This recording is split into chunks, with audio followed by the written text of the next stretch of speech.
Insights, o podcast do Bradesco.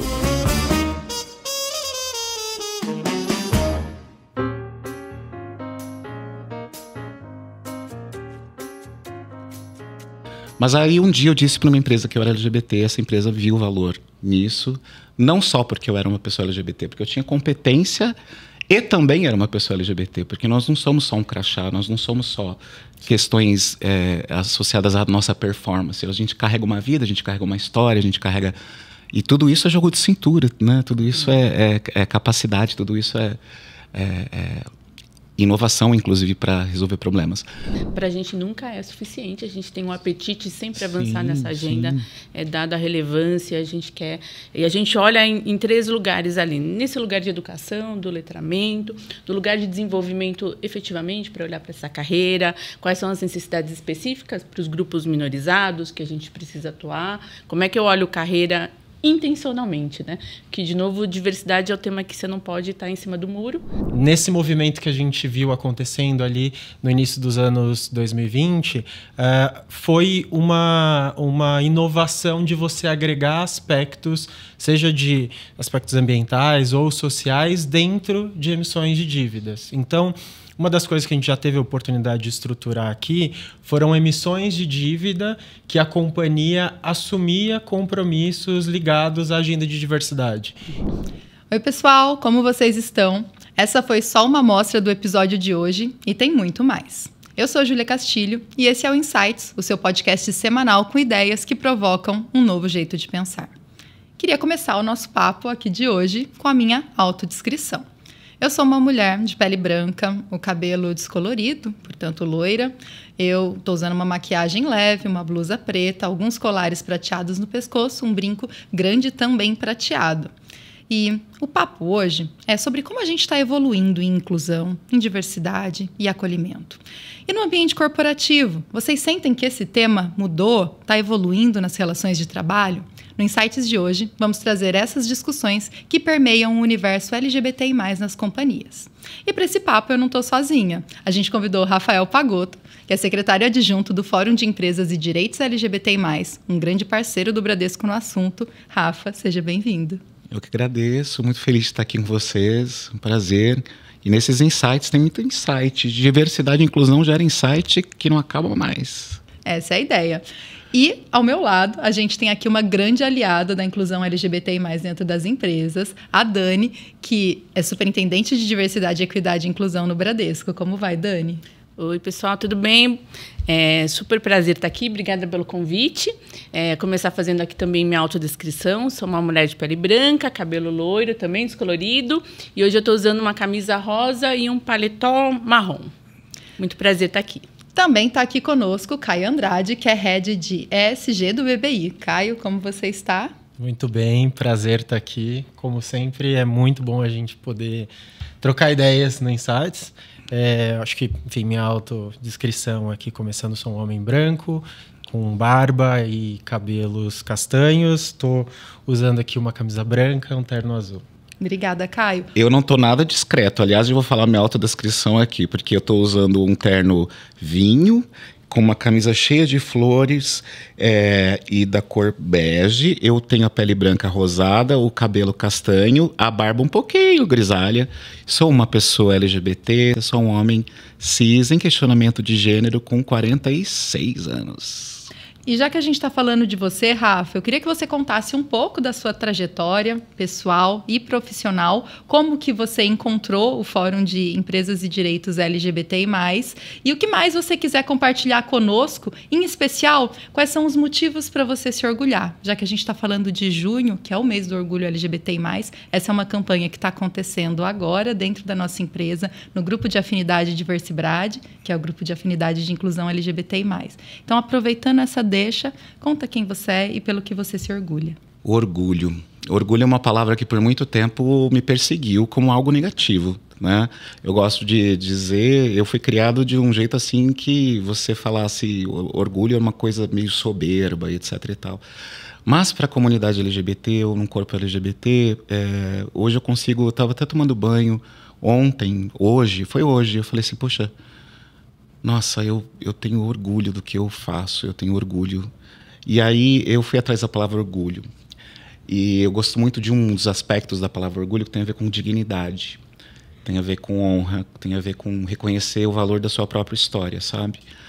E a minha história, ela não foi muito fácil, não. Eu sou aquele perfil que infelizmente ainda existe, de pessoa que passou por alguns atravessamentos, né? Eu venho de uma família um pouco desestruturada, venho de questões religiosas, né? Eu saí de casa, brigado com meu pai. Meu pai, infelizmente, faleceu depois, mas foi brigado em cima da palavra viado, né? Se eu sou viado, então estou saindo de casa. Fui morar em tantos lugares, perambulei, lutei muito dentro da igreja para não ser uma pessoa LGBT, né? Então, eu participei de todo o processo do que se coloca hoje como cura gay, que ainda existe em muitos lugares, por mais que seja algo veementemente proibido, né? Pelo Conselho Regional de Psicologia. Bom, eu passei também por, infelizmente, um processo de homofobia no trabalho. Daí que o fórum vem para mim como um propósito muito importante. Era uma comunidade, eu coordenava uma equipe de, 30 pessoas, eu era líder dessa equipe, e ali eu vivenciei questões de assédio e questões de homofobia, né? De me apartarem de conversas, de fazerem piadas quando eu não estava presente, né? Enfim, passar muitos constrangimentos e duvidar, até mesmo tendo performance, mesmo tendo bons resultados, de que eu tinha sido mandado embora por falta de confiança, né? E logo depois saber, na conversa de bar, que a falta de confiança era porque eu era viado demais para poder conduzir uma equipe, para poder representar aquela empresa. Infelizmente, essa é a realidade de muitas pessoas, e eu acho que o Fórum de Empresas de Direitos LGBT, é claro que no meio do caminho eu também perdi um amigo que não conseguiu lidar com a situação de não se aceitar, né? Ele tirou a própria vida, e isso acontece ainda com muita gente, e isso abalou muito minha saúde mental. Eu fiquei 3 anos afastado do mercado de trabalho, e fazendo bicos e me endividando absurdamente, até que uma empresa me notou, porque eu disse assim, se eu passei por todo esse drama em casa, etc., e na igreja, de ter saído, de ter perdido meus amigos, né? Porque infelizmente essa comunidade não me abraçou, de ter recomeçar a vida, em qualquer trabalho que eu fosse, eu sempre ia dizer que eu era LGBT. Mas aí um dia eu disse para uma empresa que eu era LGBT, essa empresa viu o valor nisso, não só porque eu era uma pessoa LGBT, porque eu tinha competência e também era uma pessoa LGBT, porque nós não somos só um crachá, nós não somos só questões associadas à nossa performance. A gente carrega uma vida, a gente carrega uma história, a gente carrega... E tudo isso é jogo de cintura, né? Tudo isso é capacidade, tudo isso é inovação, inclusive, para resolver problemas. E foi aí nessa empresa que me apresentou o fórum, no Rio 2016. A gente tinha uma equipe de sustentabilidade lá nas Olimpíadas. E aí eu conheci Reinaldo Bulgarelli pela primeira vez, que é um dos fundadores do fórum. E aí, a partir disso, a empresa que eu trabalhava assumiu a identidade, a necessidade, o entendimento de que diversidade era um valor enquanto propósito de existir e para o mercado, né? E aí a gente se associou, né? A gente se tornou signatário do Fórum de Empresas de Direitos LGBT+. E aí eu fui começando a puxar sardinha um pouquinho, né? Eu trabalhava um pouquinho. Faz lá o site do fórum. Eu fazia o site um pouquinho mais. Deixa eu participar de 2, 3, 4, 5, 10 reuniões. E aí surgiu a oportunidade para ser secretária adjunto. E então eu associei meu propósito de vida, né? E aí eu sempre digo para que as pessoas não passem pelo que eu passei. E foi assim que eu cheguei no fórum. E aí entender que você pode acordar de manhã e falar, poxa, eu ainda estou em muitas empresas que a gente visita, a gente fala, poxa, aqui, eu escutei isso outro dia, em 12 anos de relacionamento com meu marido, né, eu escutei essa história, é a primeira vez que eu entro numa empresa e posso falar sobre isso, né? Então o fórum, ele é um lugar que acolhe pessoas, mas acima de tudo ele é um fórum empresarial, né? Já, excelente. Obrigada por compartilhar a história. E para a gente avançar um pouquinho mais, já que você está falando, né, do fórum, conta um pouquinho para a gente quais são as premissas, o que norteia o fórum, como é que ele foi concebido, qual que é o mandato, né, como é que ele impacta tantas organizações hoje. Bacana. O Fórum é um movimento empresarial, então, que tem 13 anos, né? Ele começa lá em 2013, vai fazer 13 anos agora em 2026. E ele começou com 16 empresas que já estavam preocupadas com a comunidade LGBT, mas não preocupadas no sentido de entendê-las como risco, né? Até então você tinha algumas empresas trabalhando o assistencialismo, coitadinha das pessoas LGBT, né? Ou assim, elas nem existem, para que falar sobre elas, né? Vamos falar sobre elas na piada, vamos tirar sarro. Né? E algumas empresas falaram, poxa, não, peraí, isso é gente é valor, as pessoas são meus clientes, são meus fornecedores, né? E a gente tem que pensar um pouquinho melhor sobre isso. Então, pensando sustentabilidade, pensando principalmente nessa frase que norteia a existência do fórum, né? Todas as pessoas nascem livres e iguais em dignidade e direitos. Então, a gente está falando o quê? Direitos humanos. Direitos humanos associado à gestão. Então, o fórum hoje tem 160 grandes empresas, nascem com essa agenda de trabalho que sai dessa questão de direitos humanos de forma muito prática para que a empresa faça 3 coisas. Ela aperfeiçoe a gestão para a diversidade, porque isso melhora o negócio, isso melhora a relação entre as pessoas, e não só a vida de pessoas LGBT, é bom que você diga isso, né? A gente não está numa bolha, a diversidade só acontece junto na qualidade das relações, né? E fazer com que essas empresas se articulem para que impactem a sociedade. Então, a gente está falando de 10 compromissos. 10 compromissos são uma agenda de trabalho que as empresas voluntariamente, através do seu CEO, da sua figura máxima, ou da sua CEO, né? Vamos falar das suas CEOs também, conseguem entender que é possível traçar um plano de ação que envolve liderança, que envolve jurídico, que envolve relação de ambiente, benefícios, educação corporativa, os grupos de afinidade, aspectos de comunicação e marketing, aspectos ligados à questão de empregabilidade, de impacto social, de uma agenda que era completamente desconsiderada, né? Assim, as pessoas LGBTI+, e aí de entendimento de que a diversidade é riqueza, a diversidade é valor, a diversidade ela cria negócios mais sustentáveis, cria negócios mais inovadores, mais rentáveis e mais éticos, né? Porque a gente não está falando só sobre o resultado, estamos falando também, mas as empresas podem escolher no século XXI o jeito que elas vão querer lucrar, né? Criando qual o legado. Então, o Fórum tem uma agenda de trabalho consistente que gera um legado não apenas para pessoas LGBT, também é por causa delas, mas que melhora o todo. O Fórum é um parceiro importantíssimo para o Bradesco e uma grande referência para a gente na hora de construir nossas iniciativas de inclusão LGBTI+. Queria agradecer, tal qual a Dani, Rafa, por você ter compartilhado sua história, que me faz te admirar ainda mais. E queria fazer uma pergunta para o nosso outro convidado. E para falar dele, não dá para deixar de falar de admiração. Eu sou uma mulher LGBTI+, e ter um superintendente também LGBTI+, dentro da empresa faz muita diferença. Caio, eu queria saber da sua história, da sua trajetória profissional e como esse pilar LGBTI+, encontra tanto a tua vida enquanto Caio, quanto a sua vida enquanto superintendente do BBI. Primeiro, obrigado. Até emociona. E agradecer ao Rafa também por compartilhar a história. Eu acho que a gente sempre enriquece quando tem essas trocas e conhece um pouco o caminho do outro, né?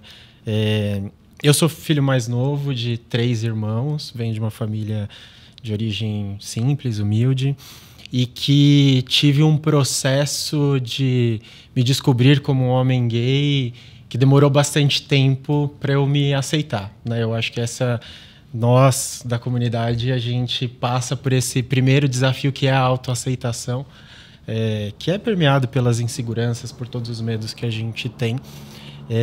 Mas tive esse processo relativamente tarde, eu já tinha os meus 20 e poucos anos, e é interessante porque isso aconteceu no momento que eu já era um ser profissional corporativo, vivendo dentro da organização. E por muito tempo, quando eu me entendi como um homem gay, o trabalho foi o último lugar que eu saí do armário, né? Para a gente usar o termo conhecido. E muito por um receio, olhando o mercado financeiro como um todo, a falta de referências, né? Você não se vê naquele lugar, vem o questionamento: será que eu posso chegar lá? Será que esse lugar é para mim?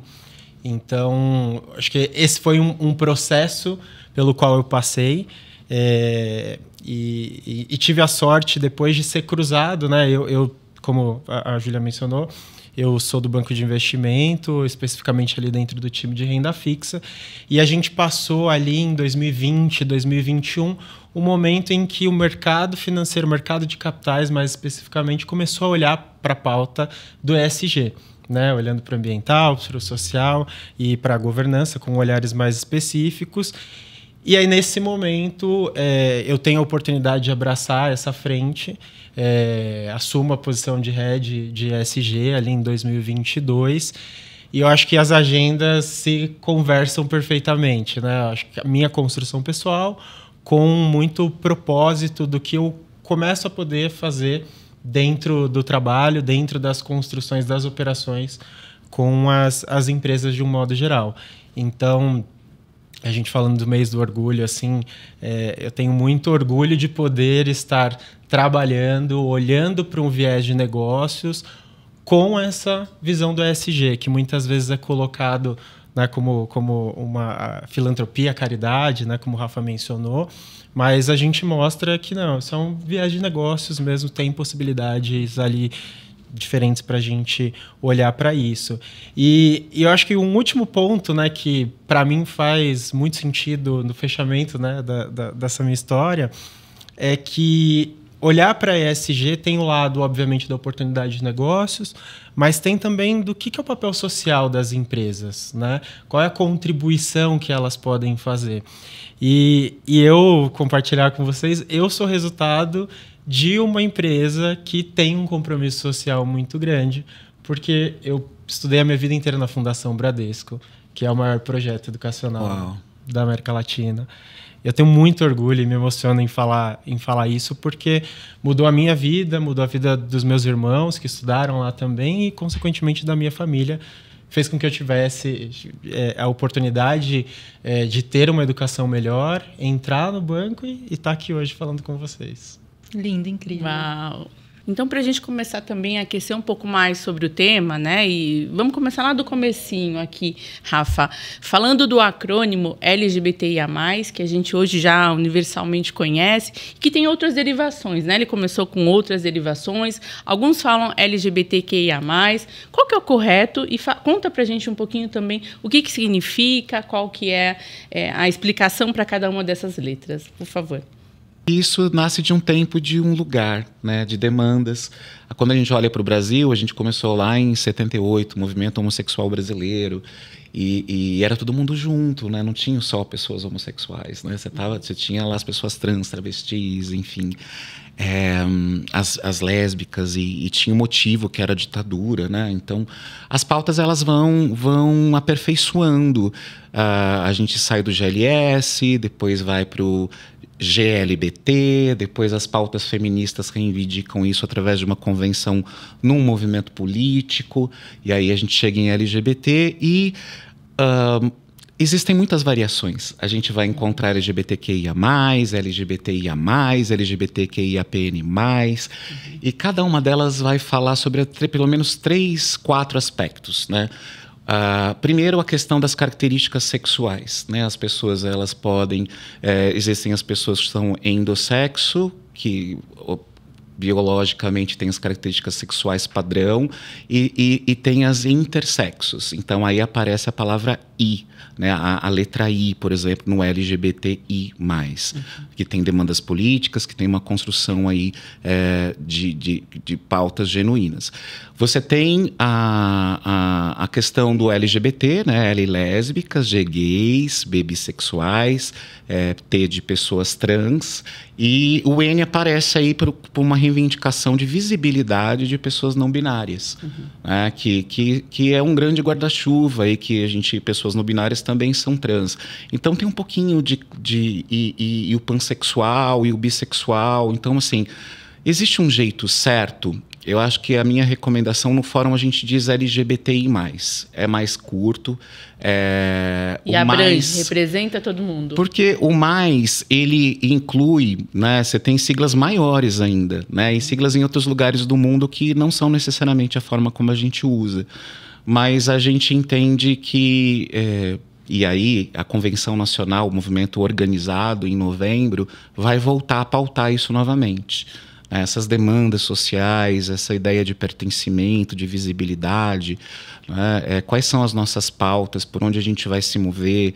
Então, isso talvez é mais importante do que quantas letras a gente usa. Mas se quiser usar LGBT+, tá tudo certo, desde que você no mais não se esqueça que pansexuais existem, pessoas não binárias existem, e por assim vai. Né? Porque é tudo muito dinâmico. Eu falei das características sexuais, mas também tem a identidade de gênero, orientação sexual, né? Então tem um pouquinho de cada coisa nessas letras. Deixa eu aproveitar e te perguntar. No Bradesco esse é um tema que vem evoluindo bastante em termos de ações afirmativas, em termos de educação para a inclusão. Nessas últimas semanas mesmo estivemos lá na Feira Diversa, que é uma das maiores feiras de empregabilidade voltada à comunidade LGBTI+, para mostrar as nossas oportunidades para a comunidade, para que as pessoas se interessem em vir trabalhar conosco. Eu consigo avaliar de dentro do Bradesco como a pauta está evoluindo, mas acredito que você, por estar no fórum, em contato com tantas outras empresas, consegue ter uma visão ainda mais ampla. Como que você entende a evolução desse tema dentro das empresas com as quais o fórum interage? Maravilhoso. Assim, a gente representa um movimento empresarial que não é a sociedade brasileira, né, como um todo. O fórum nasceu para ser referência, né, para ter um rumo, para ter algo a ser perseguido para uma cultura que é a vida da organização. Então, a gente tem organizações em diversos momentos de maturidade em cada um desses compromissos. Agora, o cenário mudou porque hoje você tem a possibilidade não só de se afirmar como pessoa, né, porque já era tão difícil a gente estar no ambiente e falar assim, peraí, eu sou lésbica, eu sou bissexual, eu sou... com essa ideia de se assumir como se estivesse fazendo alguma coisa errada, né? Gosto de mim apesar do que sou, então a gente hoje a gente quase que em segredo, né? Vou te contar um segredo. Ou aquelas, porque assim sempre foi motivo de piada, sempre foi algo errado, sujo, pecaminoso. E quando você traz, peraí, eu sou um profissional, eu tenho uma vida que vai para além do crachá, eu não sou só um aspecto, eu sou várias coisas. Então, e é por isso que a gente fala de orgulho, né? Que é um contraponto da vergonha. É para desvincular da vergonha e começar a trazer para o lado do orgulho. Essas narrativas que precisam mudar. Então, elas mudam a partir do momento que uma empresa, por exemplo, fala assim, peraí, eu vou... colocar uma bandeira aqui para quem quiser. É importante falar sobre isso, abrir esse espaço aqui no Insights. Isso já traz um pouco mais de segurança para certas pessoas. Então, tem empresas que estão engatinhando com isso, que ainda têm a coragem de colocar uma bandeira e falar assim, peraí, a gente aqui valorizamos diversidade, equidade, inclusão, pertencimento, enfim, as variações que isso também já tem hoje, né? Até empresas que já pensam na empregabilidade como um processo de desenvolvimento. Eu não quero só que essas... O que é empregabilidade? Eu quero dignidade para essas pessoas. Eu quero que elas entrem sem vergonha. Primeiro, eu quero eliminar essa barreira de acesso, porque muitas nem chegam. E empregabilidade não é só dignidade, né? É condição de permanecer, condição de entrar, condição de permanecer e condição de desenvolver-se. Então, hoje, quando eu olho para a gestão e falo assim, poxa, tem empresas que já vão fazer processos de mentoria, que já vão acompanhar a carreira dessa pessoa e entender assim, peraí, será que tem pessoas negras que ficam... têm as mesmas oportunidades de acesso e desenvolvimento? Elas vão ficar ao mesmo tempo? Quanto tempo que ela fica na mesma função? Estou contratando pessoas trans, mas elas só ficam no operacional? Não existe nenhum projeto de desenvolvimento para elas? Ou a questão, porque isso implica em a questão de olhar benefícios, né? Nós somos famílias plurais, por exemplo. Então, a política de benefício, ela precisa ser revista para casais do mesmo gênero. Quando duas mulheres resolvem engravidar ou resolvem fazer algum tipo de fertilização, existem empresas hoje que entendem, peraí, isso também é uma família, eu também tenho que reconhecê-las. Mas isso implica em coisas muito simples. Então, a gente vai desde empresas que estão assim dizendo não discrimine, não mate, até empresas que começam a falar assim, peraí, não apenas não discrimine, não mate, como isso aqui é importante para mim. Olha a diferença, né? Assim, eu não quero falar sobre isso, eu quero só dizer porque eu não posso discriminar, não posso matar. Eu quero começar a educar as pessoas que isso é importante. Eu quero criar condições para que isso aconteça não só no meu ambiente, mas com os meus fornecedores. Eu quero influenciar a minha comunidade.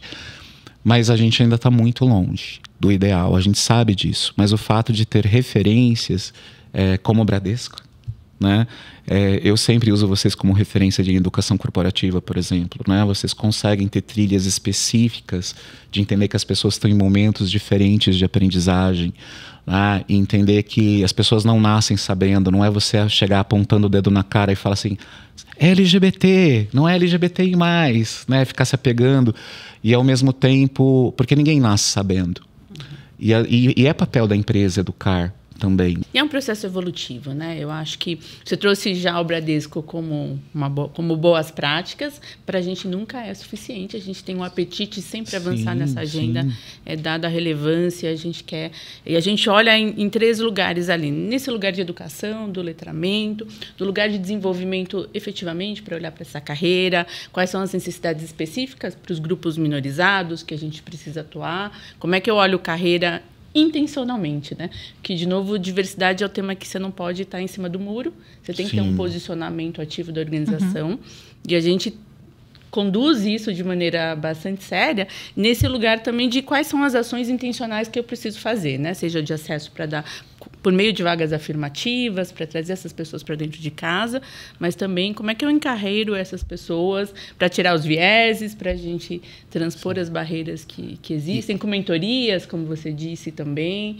E avançando um pouquinho para essa conversa que está boa aqui, né? A gente está falando a diversidade também nesse lugar, né? Quase que como um imperativo de negócio também, né? A gente sabe que ter times diversos, comprovadamente, as estatísticas todas nos mostram que traz completude, do seu ponto de vista de comportamento, com quem eu interajo, referência, representatividade, mas também traz complexidade, aumenta o nosso repertório para soluções criativas, para inovação, para imperativo de negócio, né?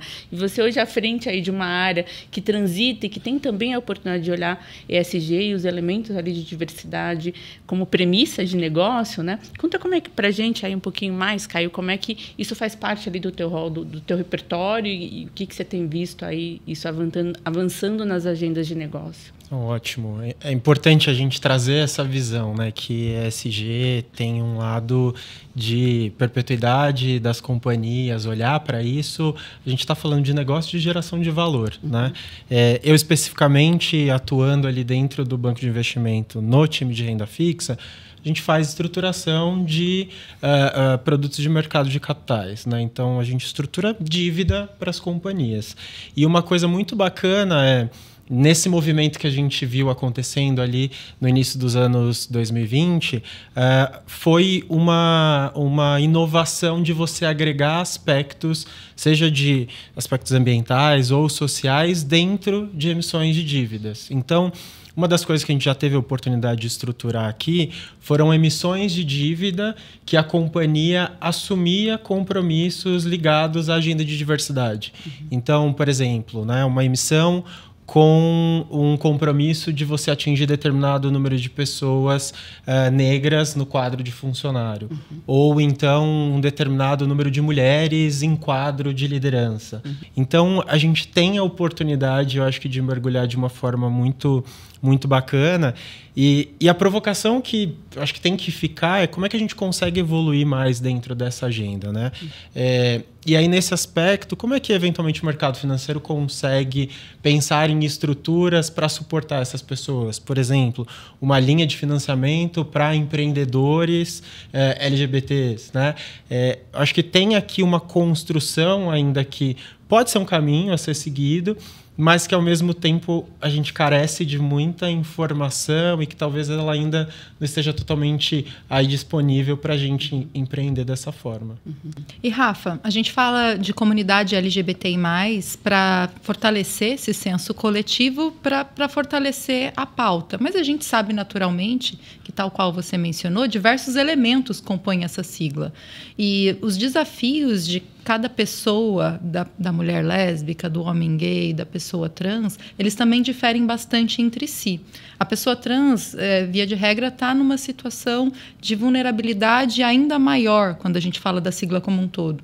Não é à toa que inclusão trans é tema de uma das ações afirmativas que o Bradesco mantém dentro desse pilar de inclusão LGBTI+, que é um patrocínio ao Transcarreiras para oferecer bolsas de estudo para pessoas trans, além de uma série de outras iniciativas para o desenvolvimento pessoal e profissional dessas pessoas e, posteriormente, para que elas possam ingressar no mercado de trabalho.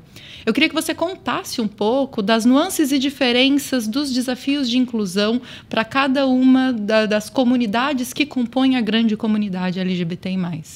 Bacana. Vamos focar na questão realmente de pessoas trans, porque tem um dado muito recente que, infelizmente, a gente começou o ano contratando menos pessoas trans.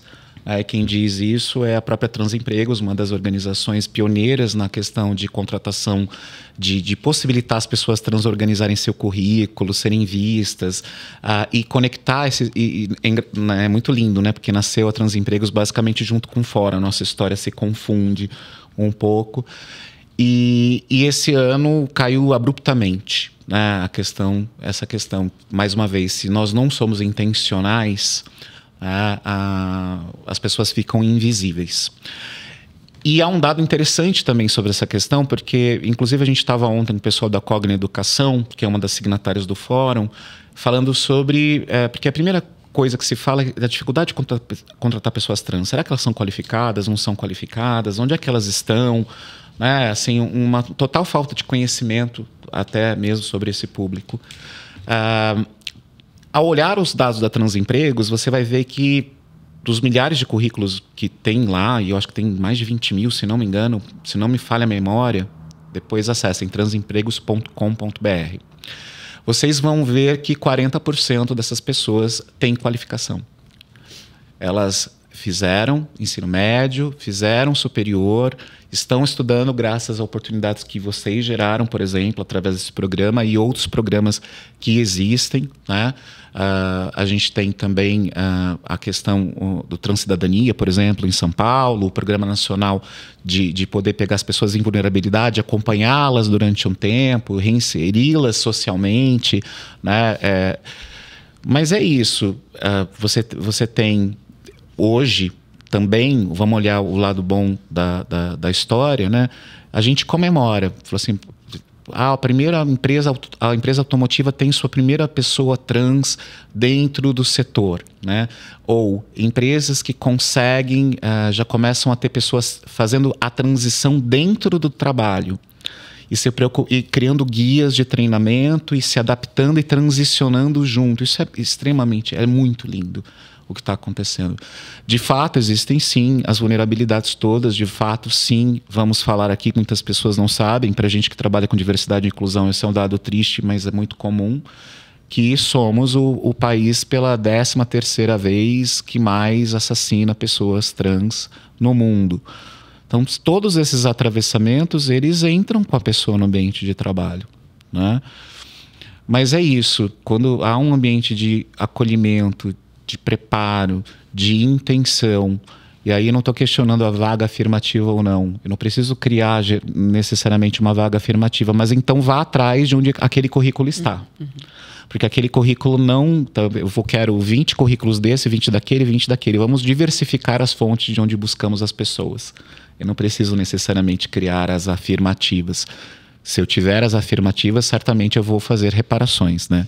Porque a gente não via pessoas trans no ambiente de trabalho e hoje a gente já consegue muito aquém, muito longe. Eu posso abrir meu celular, tenho 5 pessoas trans qualificadas para indicar. Ontem, essa semana mesmo eu recebi. A pessoa é poliglota, mas ela não tem experiência. oficial, mas ela trabalhou em projetos, mas ela não tem carteira assinada. Então é dessa realidade que a gente está falando. Mas também não podemos esquecer dos corpos não binários, né? Hoje as empresas não sabem como lidar com pessoas que usam saia, barba e batom. A gente coloca essas pessoas para dentro, mas será que a gente tem um plano de carreira para elas? Será que elas amanhã ou depois vão representar comercialmente a minha marca? Será que elas vão estar no campo? Essa é a nossa esperança. Mas é óbvio que os atravessamentos são maiores do que, por exemplo, para o Caio, né? A gente que para você e para mim, né? Que se eu colocar um terninho, der uma engrossadinha na minha voz, eu consigo mais espaços que talvez uma pessoa trans que já tem o seu corpo ali exposto e julgado o tempo todo. Rafa, falando sobre a inclusão da pessoa trans no ambiente de trabalho, é importante destacar uma ferramenta que a gente tem dentro do Bradesco, que é o grupo de afinidade LGBTI+, o Diversibrad, que faz parte da governança formal que a gente estruturou para tratar o assunto, uma governança que vai ter um comitê de sustentabilidade e diversidade, formado pela nossa diretoria executiva, por membros do nosso conselho de administração, que tem um grupo de trabalho e que, para fazer valer a máxima do nada sobre nós sem nós, tem grupos de afinidade, incluindo o Diversibrad, que é o grupo de afinidade de inclusão LGBTI+, que temos dentro do Bradesco, que se encontra periodicamente para conversar sobre as pautas mais relevantes para a temática, que também tem um papel importante, que é propositivo, de fazer com que a demanda da inclusão LGBTI+, chegue até as áreas que podem efetivamente tratá-la, e que tem um papel consultivo, no sentido de que, por exemplo, quando a gente foi lançar o nosso letramento LGBTI+, antes da gente soltar para todo o universo de funcionários Bradesco, a gente chamou a equipe de coordenação do grupo para que a gente pudesse lapidar juntos algumas arestas e para que fosse o mais perfeito e pronto possível para toda a comunidade. E a do Diversibrad, que eu conheço o Caio, porque eu atuo como pessoa coordenadora dentro do Diversibrad e o Caio atua como sponsor, é um líder sênior da organização que traz essa representatividade para dentro do nosso time, que, tal qual eu mencionei, quando o Caio se apresentou, para mim tem valor tremendo, e eu tenho certeza que eu falo por tantos outros de dentro do nosso grupo de afinidade. Então, eu queria que o Caio contasse um pouco, tanto sobre como ele entende representatividade, quanto sobre como que ele percebe o movimento do Diversibrad e a importância que esse grupo tem para os nossos funcionários. Não, perfeito, vamos lá. Para mim é sempre motivo de alegria, de orgulho falar do Diversibrad. Acho que primeiro, até dando um passo atrás, né? Sobre a questão de representatividade e liderança. Uma coisa importante para mencionar aqui e trocar com vocês. Eu me assumi antes de virar um líder, né? E eu acho que essa é uma questão importante para a gente trazer para contexto a preocupação que muitas vezes a gente tem de conseguir crescer na carreira ao se assumir, como no meu caso, como um homem gay. Sabendo dos meus privilégios, que de fato isso para mim é muito claro. E é isso, né, ter essa consciência também dos meus privilégios foi o que me provocou a como eu posso ser mais participativo, como eu posso me posicionar de forma mais clara sobre a agenda e contribuir da melhor forma que eu puder. Me voltei para dentro do banco para tentar entender um pouco o que a gente tinha, e foi quando eu tive contato com a Júlia, comecei a ter interação com o grupo, e aí fui convidado para ser sponsor, meu motivo de alegria e orgulho aqui que eu falei. E esse grupo, para mim, eu acho que deixa muito claro o quão importante é você ter esse espaço de conversa, esse espaço de troca. É um grupo que a gente tem ali praticamente diariamente mensagens trocadas entre as pessoas. Então, tem um viés de acolhimento em que as pessoas se sentem parte e que, ao mesmo tempo, nos nossos encontros, eu acredito que a gente tem uma boa oportunidade de falar sobre temas que são relevantes, trazer vivências das pessoas e que muitas vezes acabam contribuindo, inclusive, para que outras pessoas se sintam confortáveis a ser quem são, né? A viver essa máxima de ser quem é, que é o que a gente mais torce e espera para que todo mundo tenha espaço nesse sentido. Então, entender que a nossa organização ela tem toda uma estrutura corporativa que dá muito suporte a isso. Eu ter a oportunidade de exercer a liderança especificamente dentro da temática do ESG, sendo um homem gay, eu acho que agrega para mim como pessoa, e trazer tudo isso junto com diversidade, em que é esse ambiente de acolhimento, esse ambiente numa organização que tem milhares de pessoas, a gente está com 80, 90 mil funcionários 85. hoje. 85. Você ter uma comunidade que só o nosso grupo, a gente vê que tem mais de 1.000 pessoas ali dentro. Ativos. Tem uma troca tão grande, tão rica. Eu acho que é sobre isso que a gente está falando aqui, o nosso podcast inteiro, né? Então, Isso dá esperança. Isso dá esperança. Isso, assim, se o Caio de 15, 20 anos atrás, quando estava começando no banco, tivesse esse espaço, com certeza as coisas teriam sido mais fáceis para mim, né? E hoje poder estar nessa organização que tem esse espaço, e a gente está aqui falando sobre isso, né? E ao mesmo tempo, na posição ali dentro do time ESG, poder propor para que as companhias tenham ações nesse sentido... Eu me sinto muito realizado e vendo propósito em tudo que eu faço. Caio, e sobre grupo de afinidade, vale a pena lembrar que dentro do Bradesco, naturalmente, ele é para acolher a comunidade LGBTI+, mas também para que os aliados possam entender um pouco mais sobre como construir conosco essa jornada. E é sobre o papel do aliado minha próxima pergunta, Dani. Queria que você contasse como que você entende esse papel e como você trabalha, tanto enquanto superintendente de RH, como enquanto ser humano, para ser uma boa aliada para a comunidade. Boa. Então, eu vou responder essa pergunta de 2 lugares aí. Exatamente isso, do lugar de aliado, né? Então, a minha jornada com esse tema de diversidade, equidade e inclusão é longa, tá? Eu estou há mais de 20 anos já com essa agenda, né? Acho que tive o privilégio de trabalhar desde os primeiros programas em casas anteriores, inclusive, sobre esse tema, e é um tema que vem ao encontro, para mim, de uma agenda de propósito também, desse lugar.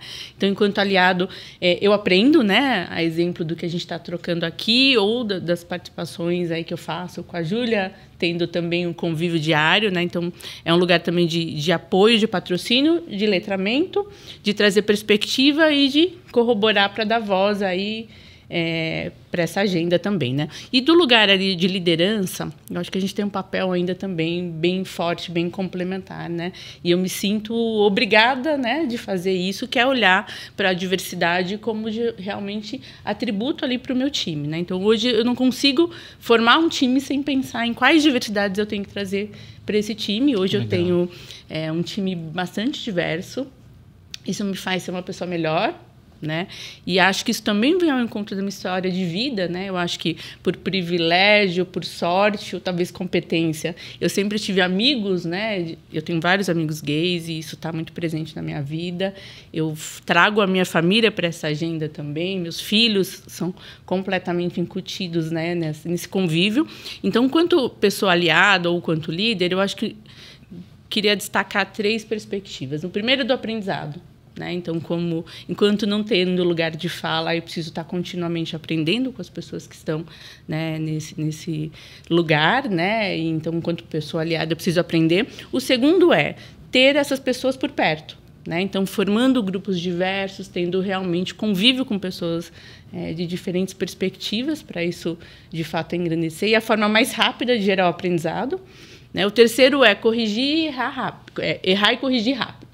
Né? Então, é óbvio que a gente continuamente está falando nesse lugar de aprendizado sobre o tema, mas a gente precisa também se disciplinar no sentido de corrigir.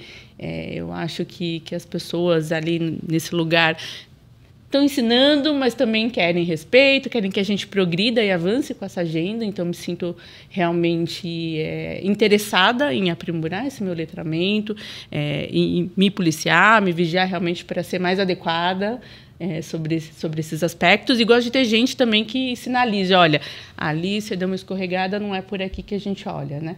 Então, eu acho que se eu pudesse traduzir isso, tem a intencionalidade, como a gente já falou um pouquinho aqui nesse podcast, de ter os times diversos e de olhar para as pessoas nas máximas potências. Isso fomenta resultado, isso dá um alcance muito maior para os nossos times.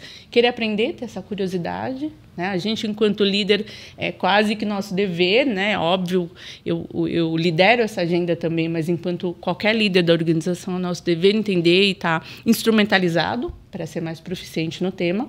E o terceiro, eu acho que é, de novo, né? Errar, corrigir rápido e não errar de novo no mesmo lugar, né? Para a gente poder avançar na agenda, né? Importantíssimo. Você saiu do armário, que bom. Aliado precisa sair do armário, viu, gente? É a diferença de uma pessoa aliada para uma não aliada, né? Sem dúvida. Ela fala, ela se posiciona, ela promove. Não dá para ficar em cima do muro nessa agenda. Obrigado. Obrigada a vocês. Bom, e tal qual todos os outros encontros do Insights, já é uma tradição, eu preciso perguntar para vocês se vocês têm dicas culturais, filmes, livros, estudos, séries, enfim, que quer que vocês queiram trazer aqui para a mesa para ampliar o repertório da gente aqui que está falando e de quem nos escuta, de quem nos assiste também.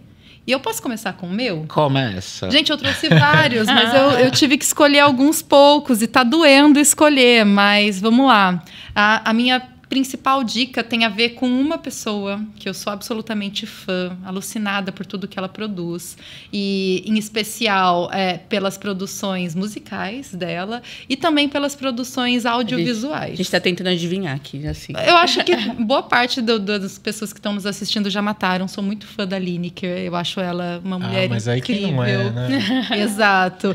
E assim, fissurada em caju, escutando no repetição sem parar. Mas eu queria também que as pessoas conhecessem a série que ela protagonizou, Manhãs de Setembro, que é uma série que conta a história... Assistiu?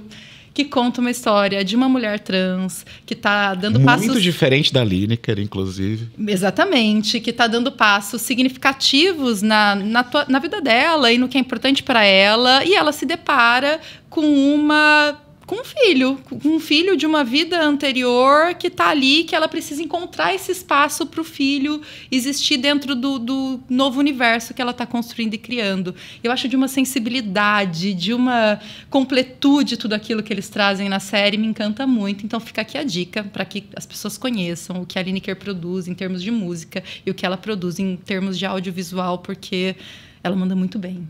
E de vocês? O que vocês trazem? Vamos, Rafa? Olha, conheçam o Museu da Diversidade Sexual, que fica ali dentro da República. Ali você vai ter contato com história, ali você vai ter história histórica, você vai escutar histórias de pessoas, você vai ter contato com questões que são da comunidade de forma nua e crua e bela e artística. Especificamente, que foi o tema da parada esse ano, né? Envelhecer LGBT, que a gente está falando de resistência, de memória, resistência e futuro, se não me engano. Está rolando lá um audiovisual ali, uma exposição fotográfica, mais que isso, porque tem histórias gravadas ali, chamada A Pele. O mais profundo é a pele. Envelhecer LGBTI+. Então, vale muito a pena, mas o museu em si tem várias coisas rolando. Eu sei que esse mês eles já foram até para o Memorial da Resistência, porque tem uma conexão forte, assim, da questão da ditadura sobre as vidas LGBT, né? E vale muito a pena. E tem um acervo fixo lá também. Acervo fixo com questões itinerantes e projetos aí que envolvem empresas, né? Então, tá a fim de conhecer, de se enveredar, vai lá no museu. República São Paulo, é isso? República São Paulo, dentro do metrô República. Show. Sensacional. E você, Dani? Vou numa dica bem rápida para quem gosta de livro. Tem o livro, para quem gosta de assistir de filme, tem o filme Garota Dinamarquesa. Ai, muito bom. Sensacional. Tanto o livro quanto o filme, belíssimamente marcou minha vida. Conta a história da Lili Elbe, né? Sim. Que foi uma das primeiras pessoas a passar pela cirurgia de redesignação. E é possível acompanhar, né, toda a transição, né? Então tem a relação, né, com a esposa, enfim, tem uma potência ali que aconteceu num tempo e num lugar, né? A comunidade trans, muita gente não gosta desse filme, mas esse filme foi um abre-alas assim para falar disso. Sim. E eu chorei muito, me marcou profundamente. Bom, Caio, e aí? O que você traz? Bom, eu vou deixar aqui uma recomendação, que é um livro, História do Movimento LGBT no Brasil. Muito por uma questão específica. Eu acho que esse livro retrata muito bem a construção, o que foi a luta, né, do grupo LGBTI+, no Brasil, mas muito por uma necessidade que eu percebo que não só, até mesmo a nossa comunidade, mas o público no geral, quando é letrado sobre o tema, muitas vezes é letrado pela história que vem dos Estados Unidos, da Europa, e pouco se sabe sobre os nossos heróis dentro desse grupo aqui no Brasil. Então, é uma recomendação para que, enfim, a gente possa se aprofundar mais e se orgulhar das pessoas que lutaram e batalharam muito para que a gente estivesse aqui hoje nessa tranquilidade conversando e falando sobre esse tema com tanta clareza. Nos orgulhando, né? Nos orgulhando. Gente, foi um prazer estar aqui com vocês. Eu queria muito agradecer por todo mundo que topou o convite para a gente conversar. Esse foi mais um episódio do Insights, que é o podcast do Bradesco. Eu tive o prazer de conversar com Rafa Pagotto, que é secretário adjunto do Fórum de Empresas e Direitos LGBTI+. Obrigada, Rafa. Obrigado a vocês, nossa, que honra. Eu também agradeço a você, Caio, que é Head de SG do BBI. Muito obrigada. Eu que agradeço. Obrigado, Rafa. Obrigado, Dani. Foi maravilhoso o papo. Obrigada. Obrigada, Dani Pereira, por ser tão importante aliada nessa jornada, por ser superintendente aqui do time de Diversidade, Equidade e Inclusão do Bradesco, do qual eu faço parte. Obrigada por ter topado. Obrigada, uma delícia, gente. Aprendi um monte aqui. Mais Danis nesse mundo. Precisamos. Sensacional, pessoal! E para você que nos acompanhou até aqui, o Insights está nas principais plataformas de áudio, vídeo, no Instagram, no perfil Podcast Insights. Um abraço e até o próximo episódio. Tchau, tchau. Tchau, gente.